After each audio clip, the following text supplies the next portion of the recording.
नमस्कार। कलाम एकेडमी के digital platform पर आप सभी विद्यार्थियों का एक बार फिर से बहुत बहुत स्वागत, अभिनंदन, आदाब, आभार, इस्तकबाल, खैर मकदम है। मैं हूं विवेक, एक बेहद महत्वपूर्ण कक्षा लेकर आप लोगों के बीच में हाजिर हूं और इस वीडियो में हम बात करेंगे विकास की विभिन्न अवस्थाओं पर।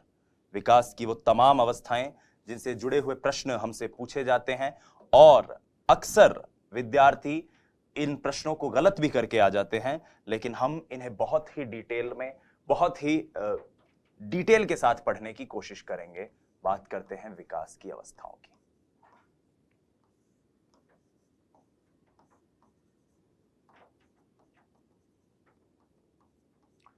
प्रिय साथियों, बाल विकास को मुख्यतः 3 अवस्थाओं में बांटा गया है। कितनी अवस्थाएं? 3 अवस्थाएं। पहली है आपकी शैशव अवस्था,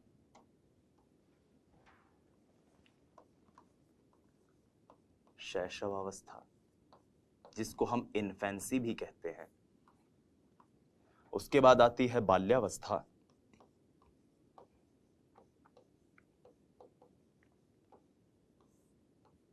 और बाद में आती है किशोरावस्था। तीसरी अवस्था है किशोरावस्था। ये 3 अवस्थाएं हैं जिनको हम इसमें जानने की, समझने की कोशिश करते हैं।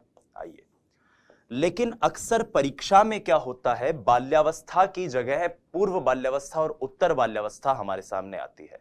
तो ऐसे में सवाल ये उठता है कि साहब, ये पूर्व बाल्यावस्था, उत्तर बाल्यावस्था क्या है? आइए जानने की कोशिश करते हैं। जब हम परीक्षा की तैयारी कर रहे हैं, खासतौर पर रीट के दृष्टिकोण में बात कर रहे हैं, तब हम 4 अवस्थाओं को समझने की कोशिश करते हैं, जिनमें एक है शैशवावस्था,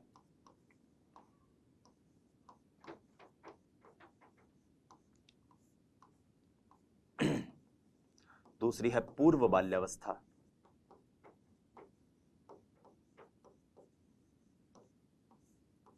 तीसरी है उत्तर बाल्यावस्था, लेटर चाइल्डहुड,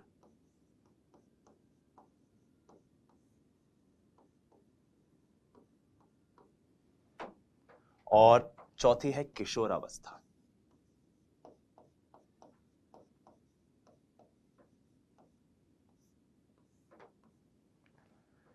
शैशवावस्था चलती है जन्म से 2 वर्ष तक।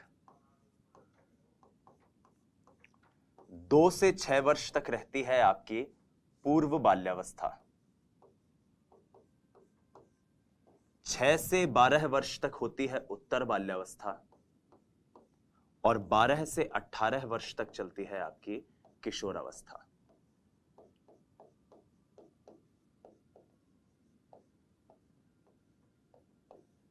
अब सवाल ये उठता है कि ये जो 4 अवस्थाएं हैं, अगर मुझे सर ये याद रखनी है तो फिर इन अवस्थाओं का क्या औचित्य है?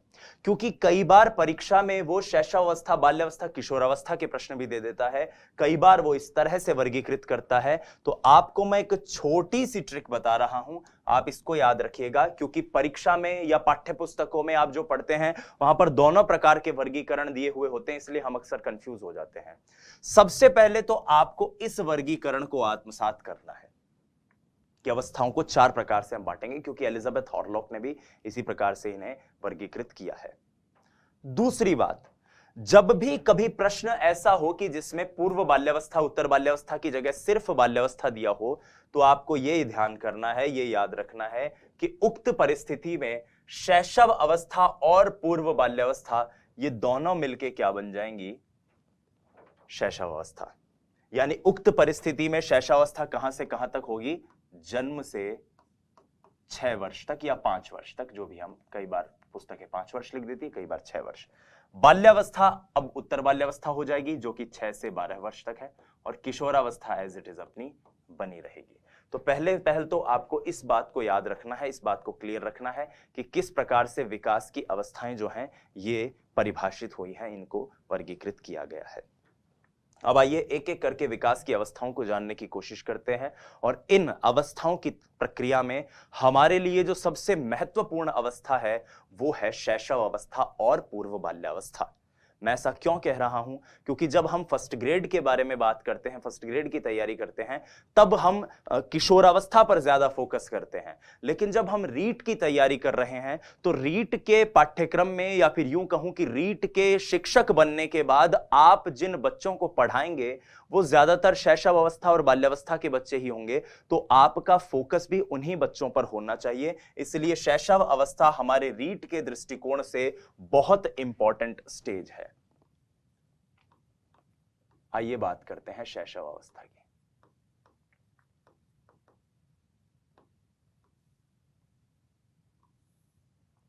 शैशव अवस्था, जिसको हम कहते हैं इन्फेंसी, लैटिन भाषा का एक शब्द है, वहां से इन्फेंट आया, इन्फेंट से इन्फेंसी हुआ। इन्फेंट का मतलब होता है वो जो बोल ना सके, लैटिन भाषा में वो जो बोल ना सके।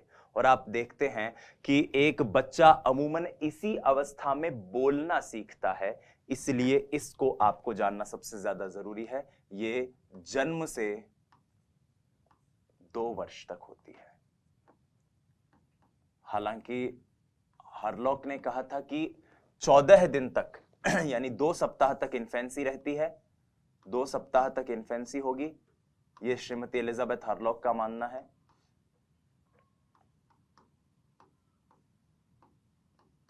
और फिर 2 सप्ताह से 2 साल तक जो होता है उसको कहते हैं बेबीहुड, बाल्यकाल। ये एलिजाबेथ हरलॉक का मानना है, जन्म से 2 सप्ताह तक इन्फेंसी और उसके बाद बेबीहुड। लेकिन हम हमारी परीक्षा के दृष्टिकोण से जन्म से 2 वर्ष तक मानते हैं। और मैं इसी वर्गीकरण को आपको समझाते हुए चलूंगा। यदि परीक्षा में कोई इस प्रकार का वर्गीकरण आ जाए तो आपको क्या करना है, पूर्व बाल्यावस्था और शैशव अवस्था की विशेषताओं को क्लब करके शैशव अवस्था के अंदर फिट कर देना है, एक तरह से ऐसे कह सकते हैं अपन। अब आइए बात करते हैं शैशव अवस्था की। शैशव अवस्था, जिसको सीखने का आदर्श काल कहा गया है, शैशवावस्था जिसके बारे में यह कहा गया है कि यहां पर जो विकास होता है वो बहुत ज्यादा महत्वपूर्ण होता है। शैशवावस्था जिसके बारे में मनोवैज्ञानिक मानते हैं, क्योंकि हमने विकास के सिद्धांत में भी पढ़ा था कि आरंभिक विकास यानी विकास की नींव जहां से पड़ती है वो ज्यादा महत्वपूर्ण है। तो आइए अब शैशवावस्था की एक एक करके सारी विशेषताओं को डिटेल में समझने की कोशिश करते हैं। पहली विशेषता शैशवावस्था की जो है वो है तीव्र शारीरिक विकास, रैपिड फिजिकल डेवलपमेंट। जो शारीरिक विकास होता है बालक का वो इस अवस्था में सबसे तेज होता है। आपको सिर्फ ये पॉइंट याद रखने हैं। इस अवस्था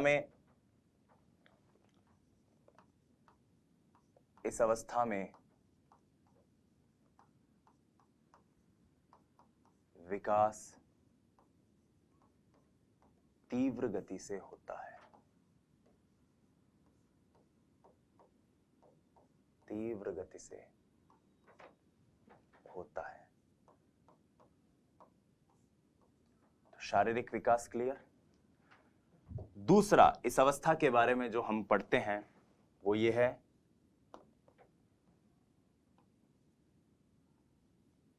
तीव्र अधिगम की दर।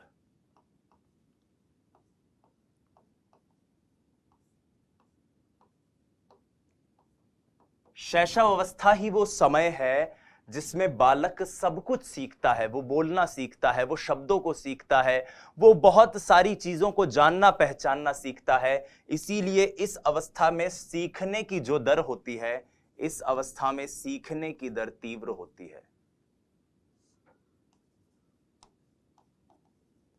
इस अवस्था में सीखने की दर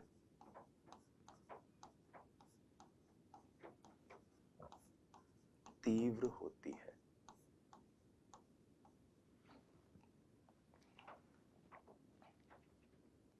फिर एक खास बात जो आपको याद रखनी है शैशवावस्था के बारे में, कि इस अवस्था में बालक दूसरों पर निर्भर होता है, तो इसको इसीलिए पर निर्भरता की अवस्था कहते हैं। पर निर्भरता की अवस्था, डिपेंडेंट।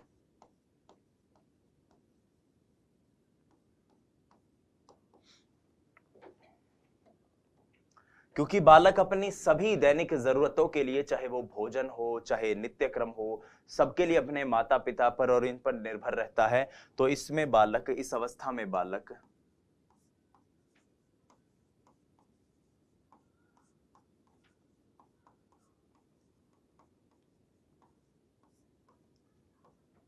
दूसरों पर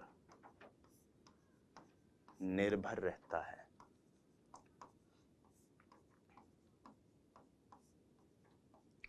और दूसरों पर वो निर्भर क्यों रहता है?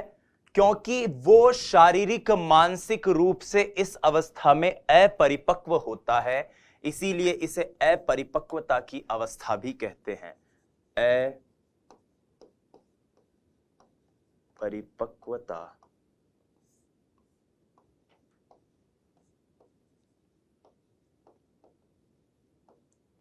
की अवस्था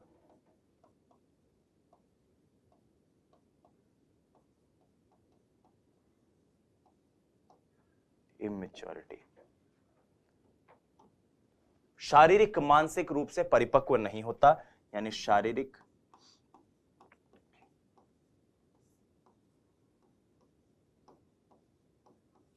मानसिक रूप से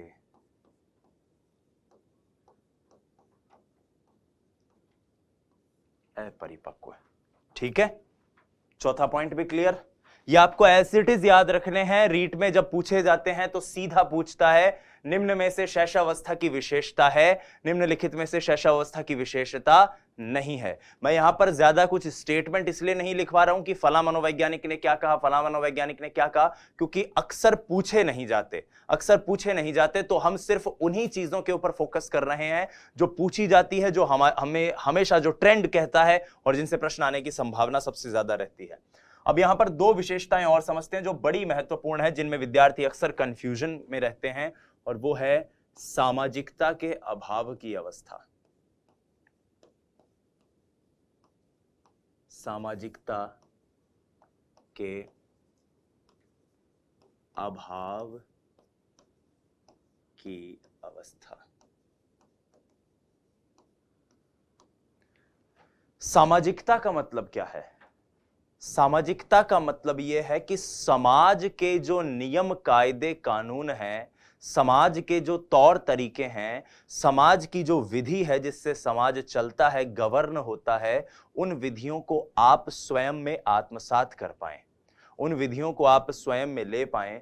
तो इस अवस्था में बच्चा शारीरिक मानसिक रूप से अपरिपक्व है, तो वो समाज को भी कहां से समझेगा? जाहिर सी बात है। इसीलिए इसको लैक ऑफ सोशल बिहेवियर की स्टेज कहते हैं, लैक ऑफ सोशल बिहेवियर।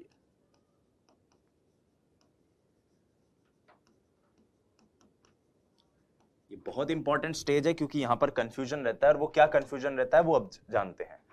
अगर मैं इसे सामाजिकता के अभाव की अवस्था कह रहा हूं तो क्या मैं इसे असामाजिकता की अवस्था कह सकता हूं? क्या मैं कह सकता हूं कि यह अवस्था असामाजिकता की अवस्था है? तो उत्तर होगा नहीं। हम इसे असामाजिकता की अवस्था नहीं कह सकते। क्यों नहीं कह सकते? क्योंकि सामाजिक व्यक्ति वो होता है जो कि ये जानता है कि क्या समाज के नियम कायदे हैं, क्या समाज के तौर तरीके हैं, और उनको मानता है।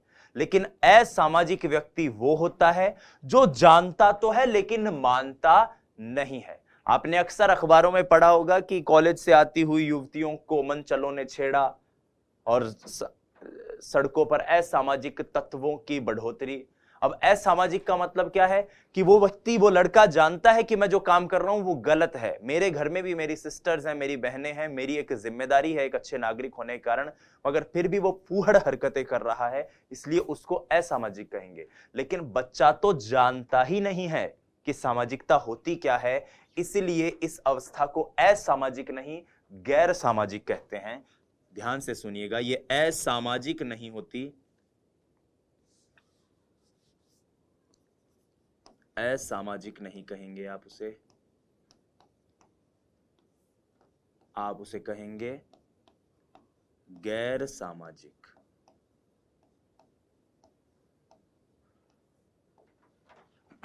असामाजिक नहीं कहोगे आप, गैर सामाजिक कहोगे।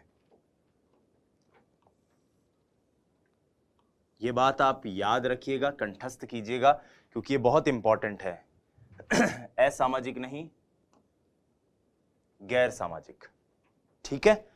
ठीक इसी प्रकार से एक और हम इस अवस्था की विशेषता जानते हैं, और वो है नैतिकता के अभाव की अवस्था। नैतिकता के अभाव की अवस्था।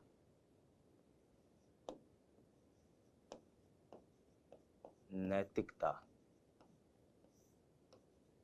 के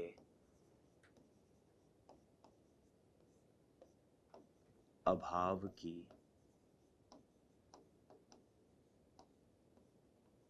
अवस्था। नैतिकता के अभाव की अवस्था, तो यहां पर इसको भी लैक ऑफ मोरालिटी कहेंगे।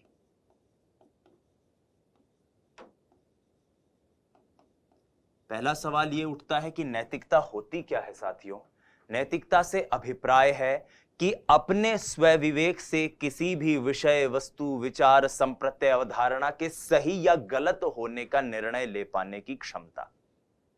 कोई चीज सही है या गलत है, कितनी सही है, कितनी गलत है, ये निर्णय लेने की शक्ति आप में है या नहीं है, ये किसके जरिए पता चलती है? नैतिकता के जरिए। और इस अवस्था में तो बालक शारीरिक, मानसिक रूप से पूरी तरह अपरिपक्व होता है, दुनिया को देख रहा होता है। भाई कोई चीज सही है या गलत है, ये जानने के लिए ये भी तो जरूरी है कि मुझे ये पता चले कि वो चीज क्या है। हाँ या ना? सबसे पहले मुझे यह जानना जरूरी है ना कि वो चीज क्या है, तभी तो मैं कहूंगा कि वो सही है या गलत है। तो इस अवस्था में बालक को ये कुछ भी भान नहीं रहता, कुछ भी पता नहीं रहता, इसलिए इसको लैक ऑफ मोरालिटी की स्टेज कहते हैं। अब सवाल यहां पर यह आता है कि अगर मैं इसे लैक ऑफ मोरालिटी की स्टेज कह रहा हूं, तो क्या मैं इसे अनैतिकता की अवस्था कह सकता हूं? नहीं। अनैतिक, इमोरल उसे कहते हैं जो व्यक्ति जानता है कि क्या चीज नैतिक है, मगर उसके बावजूद वो उसे स्वीकार नहीं करता, उसके बावजूद वो गलत कार्य कर रहा है। तो यहां पर एक और चीज याद रखिएगा कि ये अनैतिक नहीं है, बच्चा अनैतिक नहीं होता, इमोरल नहीं होता,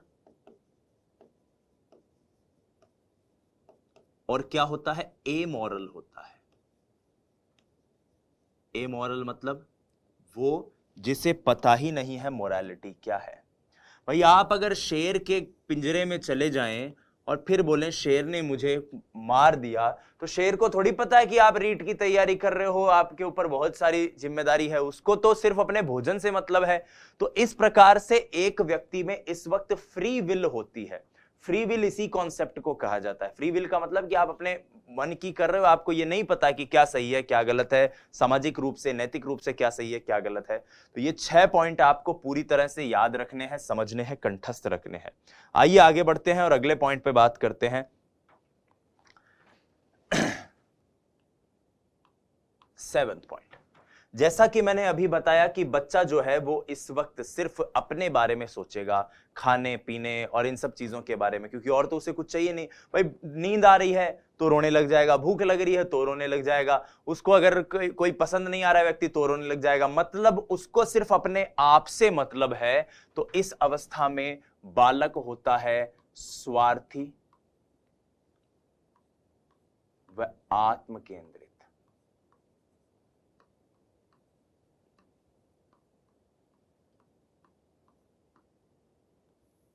स्वार्थी होता है बच्चा, और क्या होता है? आत्म केंद्रित, सेल्फिश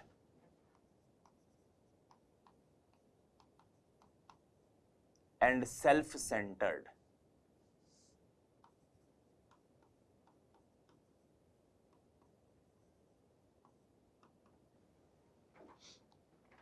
बच्चा सिर्फ अपने बारे में सोचता है, बालक सिर्फ अपने बारे में सोचता है।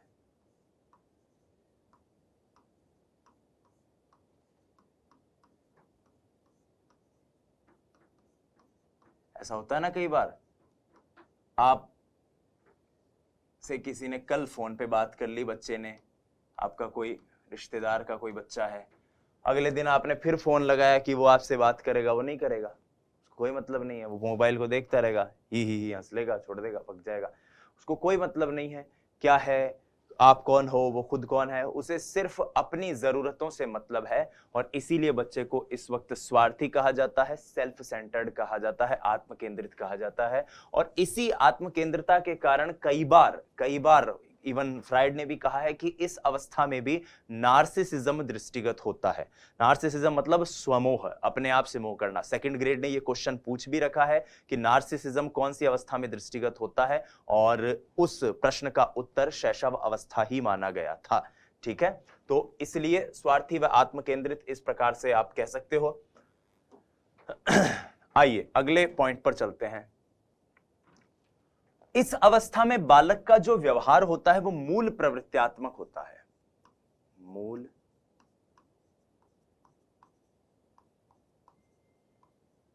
प्रवृत्त्यात्मक व्यवहार, बालक का व्यवहार मूल प्रवृत्त्यात्मक होता है। तो बेसिक इंस्टिंक्ट का बिहेवियर इसमें दृष्टिगत होता है। देखिए, विलियम मैकडूगल ने 14 तरह की मूल प्रवृत्ति की बात कही। मूल प्रवृत्ति का मतलब वो प्रवृत्ति जो मनुष्य की सहज प्रवृत्ति है, वो कहीं से अर्जित नहीं है, सीखी हुई नहीं है, वो मनुष्य के अंदर है क्योंकि वो मनुष्य है। जैसे कि डर का एक संवेग है, भय, तो पलायन एक मूल प्रवृत्ति उसके साथ जुड़ी हुई होगी। आप जब डर लगता है तो क्या करते हो, भागते हो ना कहीं से, उसके पास थोड़ी जाते हो उस चीज के पास। तो इस प्रकार की जो मूल प्रवृत्तियां जो होती हैं उनका व्यवहार व्यक्ति करता है। अब बच्चा इस वक्त कुछ सामाजिक तरीके तो जानता नहीं है, तो अपने संप्रेषण के लिए अपनी मूल प्रवृत्तियों का ही इस्तेमाल करेगा। वो रो के बताएगा चीजों को, तो रोना, पीड़ा होती है तो रोएगा या हंसेगा, इस तरह की चीजों के जरिए ही बच्चा अपने आप को संप्रेषित करता है दुनिया के साथ। तो बालक के व्यवहार में मूल प्रवृत्ति दृष्टिगत होती है। व्यवहार में मूल प्रवृत्ति दृष्टिगत होती है। दृष्टिगत होती है।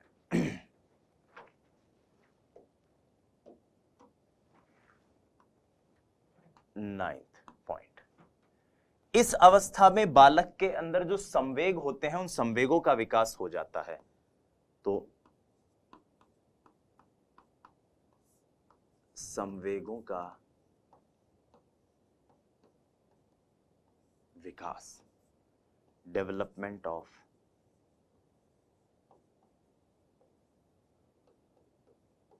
Emotions, development of emotions. क्या होते हैं डेवलपमेंट ऑफ इमोशंस को समझने की कोशिश करते हैं। देखिए, मनोवैज्ञानिक मानते हैं कि जन्म के समय बालक में सिर्फ उत्तेजना मौजूद होती है। क्या मौजूद होती है? उत्तेजना। और फिर धीरे धीरे जैसे 3 महीने बाद आनंद और कष्ट आते हैं, 6 महीने बाद कष्ट से भय, क्रोध और घृणा का जन्म होता है। इस प्रकार से सभी इमोशंस 2 साल की अवधि में डेवलप होते हैं। इसीलिए इस अवस्था में या इन वर्षों में, कुछ भी कह सकते हो, इस अवस्था में संवेगों का विकास हो जाता है। संवेगों का विकास हो जाता है।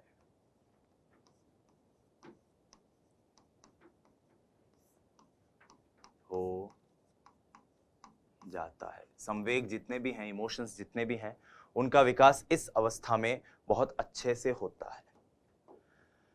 फ्रायड भाई साहब का एक कथन है जो बड़ा इंपॉर्टेंट है। फ्रायड भाई साहब कहते हैं कि बालक जो होता है, शिशु जो होता है, इन्फेंट जो होता है, उस इन्फेंट में काम वासना की तीव्रता देखी गई है।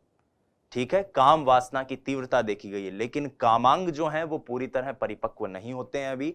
लेकिन उसके बावजूद आप इस बात को याद रखिएगा कि काम प्रवृत्ति की तीव्रता, सेक्सुअल इंस्टिंक्ट जो है, सेक्सुअल बिहेवियर जो है किसी बच्चे का, वो इस वक्त सबसे ज्यादा तीव्र होता है। तो तीव्र काम प्रवृत्ति, रैपिड सेक्सुअल इंस्टिंक्ट,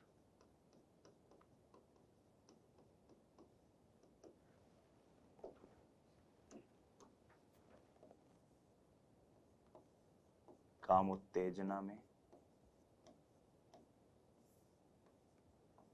तीव्रता होती है।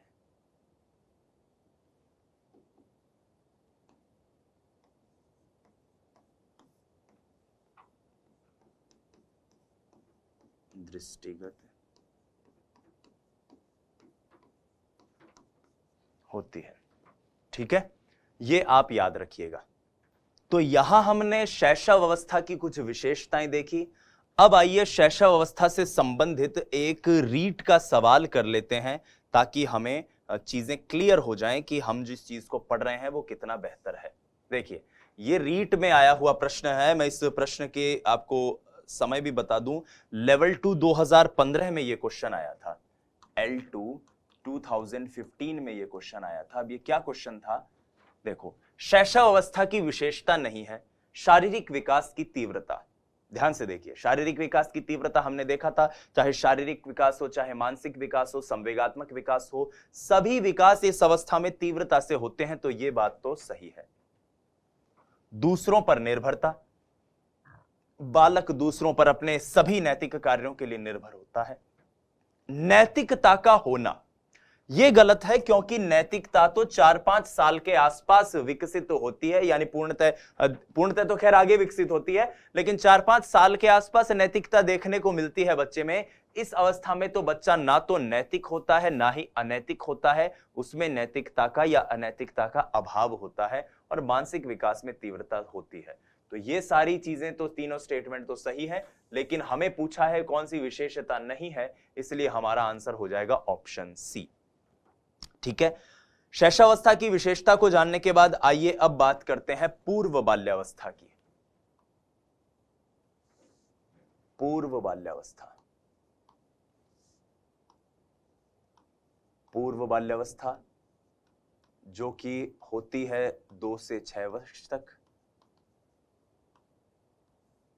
पूर्व बाल्यावस्था जिसको हम कहते हैं प्री चाइल्डहुड।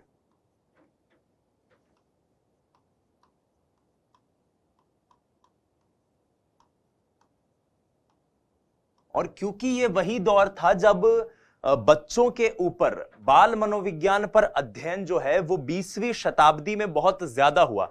इससे पहले तो मनोविज्ञान को चिंतन का और पता नहीं दिमाग का और किन सब चीजों की बात करते रहते थे, बड़े बुजुर्गों वाली सी बात होती थी, विज्ञान से इसका संबंध बता दिया। लेकिन बच्चों की भी अपनी साइकोलॉजी है, बच्चों का भी एक अपना मनोविज्ञान है। इसके ऊपर व्यापक अध्ययन 20वीं सदी में होने शुरू हुए, और इसीलिए क्रो एंड क्रो को यह कहना पड़ा कि 20वीं शताब्दी बच्चों की शताब्दी है या बालकों की शताब्दी है। क्रो एंड क्रो, क्रो एवं क्रो। 20वीं शताब्दी बालकों की शताब्दी है। किसने कही है ये बात? बालकों की शताब्दी है। ठीक है, जब हम पूर्व बाल्यावस्था और उत्तर बाल्यावस्था को पढ़ रहे हैं या पढ़ेंगे, तो एक चीज आप याद रखिएगा कि इस पूर्व बाल्यावस्था में हमें इसके कुछ नाम हैं जिनको जानना बहुत जरूरी है, जिनको हमें पता करना चाहिए कि इस अवस्था को और किस किस नाम से जाना जाता है। तो पूर्व बाल्यावस्था को जिन नामों से जाना जाता है, पहले हम वो नाम जानने की कोशिश करते हैं। पूर्व बाल्यावस्था को कहा जाता है टॉय एज। टॉय एज यानी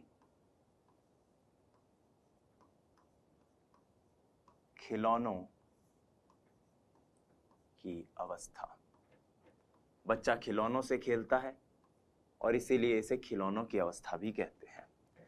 इस अवस्था को डियर स्टूडेंट्स,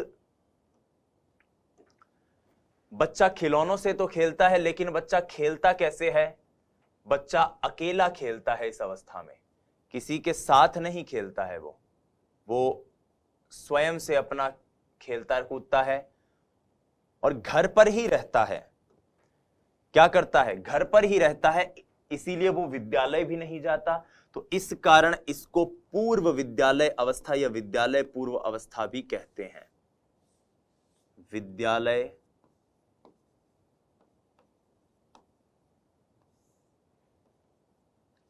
पूर्व अवस्था।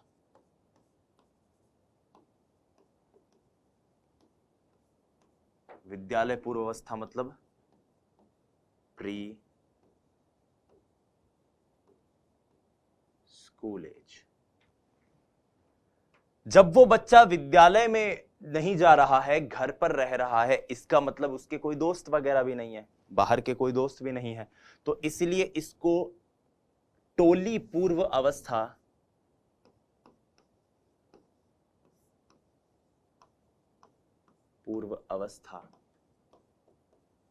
या समूह पूर्व अवस्था या प्राक टोली अवस्था भी कहते हैं, जिसका अंग्रेजी में मतलब होता है प्री गैंग एज। गैंग जो अपने होती है ना बंबई वगैरह में, गैंगस्टर्स वाली गैंग, वो वाली गैंग है ये, प्री गैंग एज।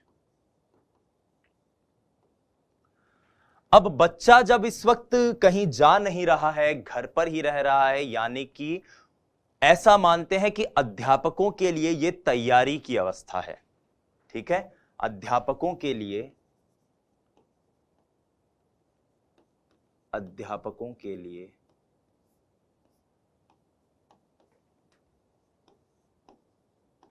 तैयारी की अवस्था, क्योंकि घर पे ही वो तैयार हो रहा है अब कि भाई कुछ समय तक वो यहां रहेगा और फिर कुछ साल बाद वो आएगा स्कूल में। तैयारी की अवस्था, प्रिपरेशन एज।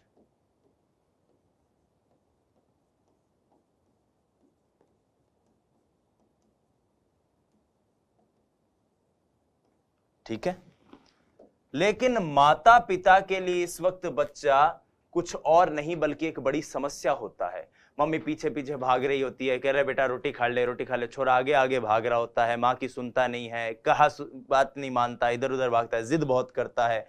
इसीलिए माता पिता के दृष्टिकोण से यह अवस्था होती है समस्या अवस्था।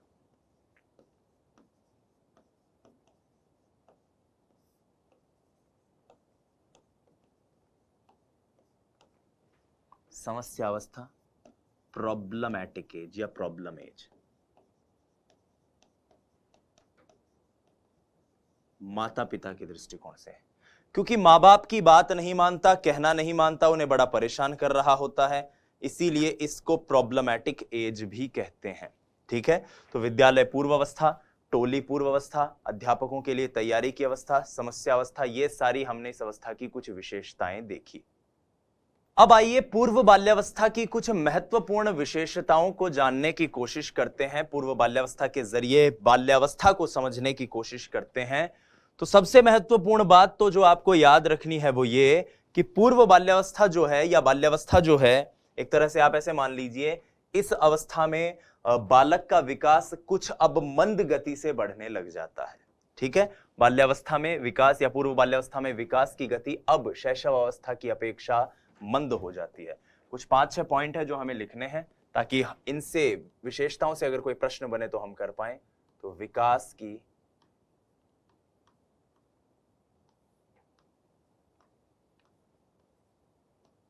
मंद गति,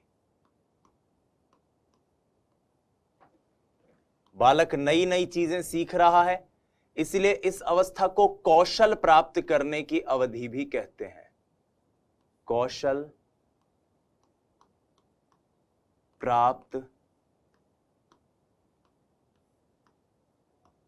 करने की अवधि। ठीक है, इस अवस्था में बालक जिज्ञासु बहुत होता है, कब, क्यों, कैसे, क्या, ऐसे प्रश्न पूछता रहता है। मम्मी ये क्यों हुआ, मम्मी वो क्यों हुआ, ये क्या होता है, वो क्या होता है, क्योंकि ऐसे ही वो अपने ज्ञान का निर्माण कर रहा होता है। तो इसीलिए इस अवस्था को कई मनोवैज्ञानिक तो प्रश्न पूछने की अवस्था कहते हैं। पूछने की अवस्था,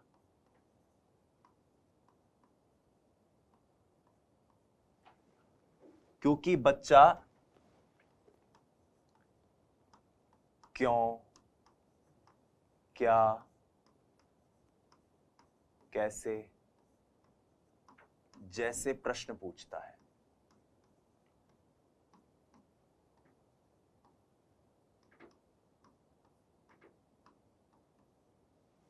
ठीक है, और इसी कारण, प्रश्न पूछने के कारण जो प्रवृत्ति होती है प्रश्न पूछने के पीछे, उसकी वो होती है जिज्ञासु प्रवृत्ति। तो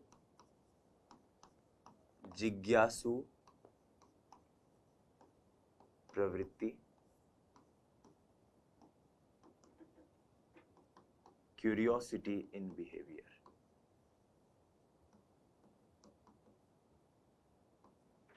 क्यूरियोसिटी बहुत होती है उसको कि ये क्यों हो रहा है, वो क्यों हो रहा है, हर एक चीज को जानना चाहता है वो। और इसी क्यूरियोसिटी के कारण मनोवैज्ञानिक ऐसा मानते हैं कि बालक का जो व्यवहार है वो अन्वेषी होता है। बालक का अन्वेषी व्यवहार इसमें देखने को मिलता है। अन्वेषी व्यवहार, एक्सप्लोरेटरी बिहेवियर, कुछ ना कुछ खोज करता रहेगा वो।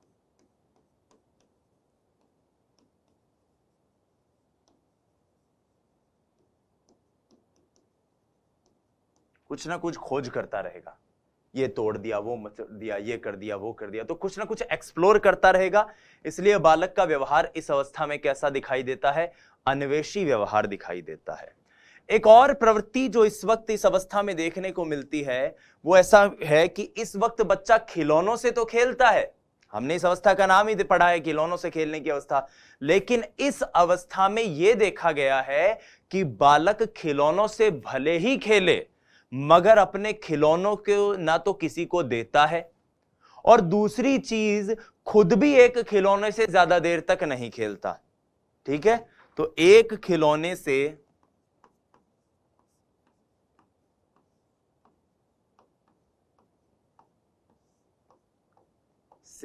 ज्यादा देर तक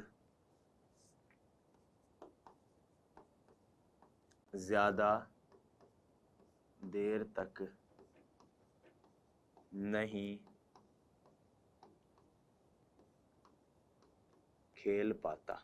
एक खिलौने से ज्यादा देर तक नहीं खेलता वो।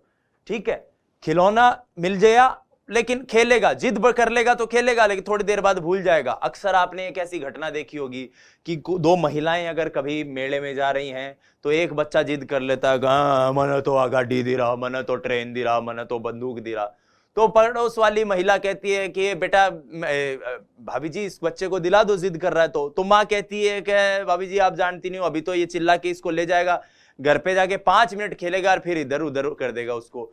तो क्योंकि बच्चा एक खिलौने से ज्यादा देर तक नहीं खेलता, यह भी इस अवस्था की विशेषता है। ब्रूनर और हेरोन ने इसके ऊपर बकायदा एक परीक्षण किया था और उसके जरिए इस बात का पता लगाया था।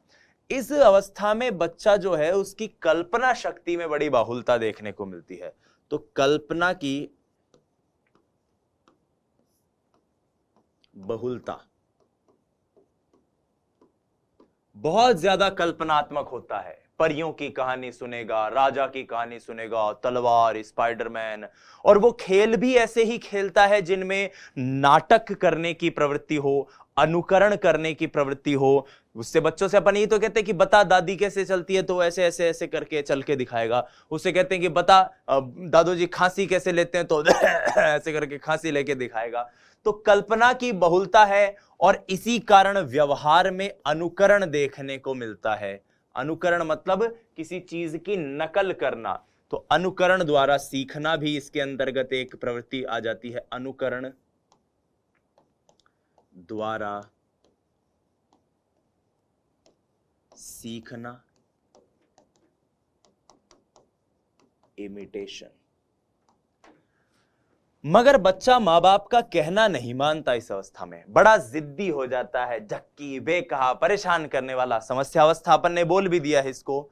तो यह बच्चा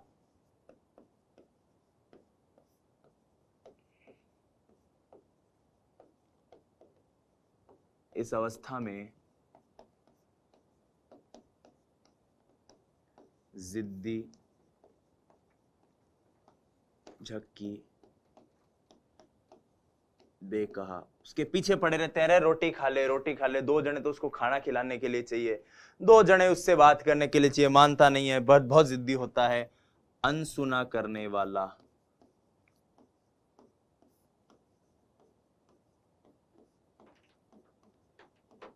ये बालक की इस अवस्था में सबसे ज्यादा कुछ विशेषताएं देखने को मिलती हैं। तो यहां पर हमने विकास में बाल्यावस्था, पूर्व बाल्यावस्था की कुछ विशेषताएं देखी। मंदगति, कौशल प्राप्त करने की अवधि, प्रश्न पूछने की अवस्था, जिज्ञासु प्रवृत्ति, बालक का अन्वेषी व्यवहार, एक खिलौने से ज्यादा देर तक नहीं खेल पाता, अकेला भी खेलता है, ये भी मैंने आपको बताया था, ठीक है, अकेला खेलता है।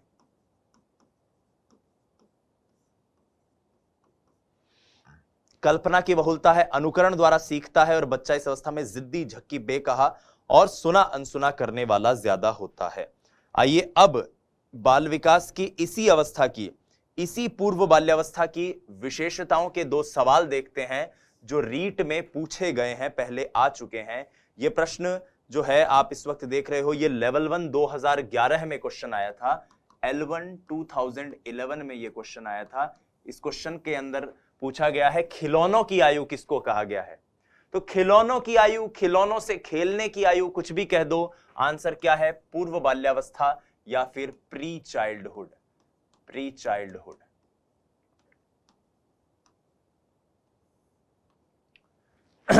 आगे बढ़ते हैं। यह बहुत इंपॉर्टेंट क्वेश्चन है, निम्न में से कौन सी पूर्व बाल्यावस्था की विशेषता नहीं है। यह क्वेश्चन जो है प्यारे विद्यार्थियों, यह आया हुआ है लेवल 1 2011 में, यह भी L1 2011 के अंदर आया हुआ क्वेश्चन है। और इस क्वेश्चन को बहुत डाइसी क्वेश्चन कहा जाता है। क्यों कहा जाता है, ध्यान से सुनना, ध्यान से सुनना।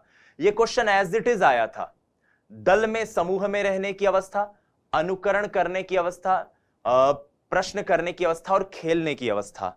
इस प्रश्न का उत्तर बोर्ड ने माना था ऑप्शन डी। आप कहोगे कि साहब दल में भी तो बच्चा नहीं रहता, तो आंसर ऑप्शन ए भी होना चाहिए।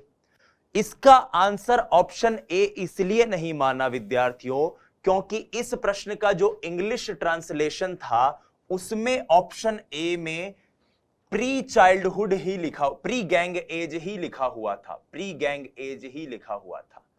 प्री गैंग एज का मतलब वो अवस्था जब बच्चा दल में नहीं रहता। लेकिन हिंदी ट्रांसलेशन जब हुआ तो उसमें टाइपिंग एरर हो गया, मिसप्रिंट हो गया।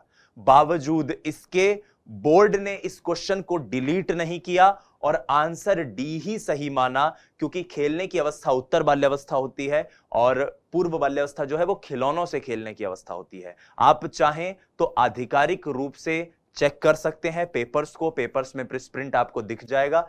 और इसी मिसप्रिंट के कारण उन्होंने हिंदी वाले को सही नहीं माना, अंग्रेजी वाले को सही माना और प्री गैंगेज ये आंसर नहीं हुआ। दरअसल ये होना था दल समूह में नहीं रहने की अवस्था, दल समूह में नहीं रहने की अवस्था, लेकिन वो टाइपिंग एरर हो गया, मिसप्रिंट आ गया। मैं ये बात आपको आज इसलिए बता रहा हूं क्योंकि अक्सर मेरे विद्यार्थी, खासतौर पर वो जो हिंदी माध्यम से हैं, वो ये कहते हैं कि सर हमें तो ये समझ में नहीं आती, हम तो इंग्लिश में नहीं पढ़ेंगे, हिंदी में पढ़ेंगे। मेरे दोस्तों, अगर आप इन वीडियो लेक्चर्स के साथ अगर बहुत ही संगत तरीके से, व्यवस्थित तरीके से पढ़ाई करते हैं तो मैं आपको पूरा विश्वास दिलाता हूं कि हम अंग्रेजी और हिंदी दोनों भाषा के महत्वपूर्ण संप्रत्यों को साथ में डिस्कस करते हुए चलेंगे। बहरहाल इस वीडियो में सिर्फ शैशवावस्था और पूर्व बाल्यावस्था की विशेषताएं हैं। अगली वीडियो जो आपको मिलेगी उसमें उत्तर बाल्यावस्था और किशोरावस्था की विशेषताएं आपको मिलेगी। एक बार हमने अब तक जो पढ़ा है उसका रिवीजन कर लेते हैं। विकास की अवस्थाओं में सबसे पहले हमने जाना शैशवावस्था जन्म से 2 वर्ष, पूर्व बाल्यावस्था 2 से 6 वर्ष, उत्तर बाल्यावस्था 6 से 12 और किशोरावस्था 12 से 18। शैशवावस्था जिसको तीव्र शारीरिक विकास की अवस्था कहते हैं, सीखने की तीव्रता जिसमें होती है, पर निर्भरता, अपरिपक्वता, सामाजिकता का अभाव और नैतिकता का अभाव होता है। इस अवस्था में बालक स्वार्थी व आत्मकेंद्रित होता है, मूल प्रवृत्त्यात्मक उसका व्यवहार होता है, संवेगों का विकास इस अवस्था में हो जाता है और काम प्रवृत्ति की तीव्रता भी होती है। इसको लेकर रीट लेवल 2 2015 का एक क्वेश्चन हमने देखा जिसमें आंसर था कि शैशवावस्था की विशेषता नहीं है, उत्तर है नैतिकता का होना।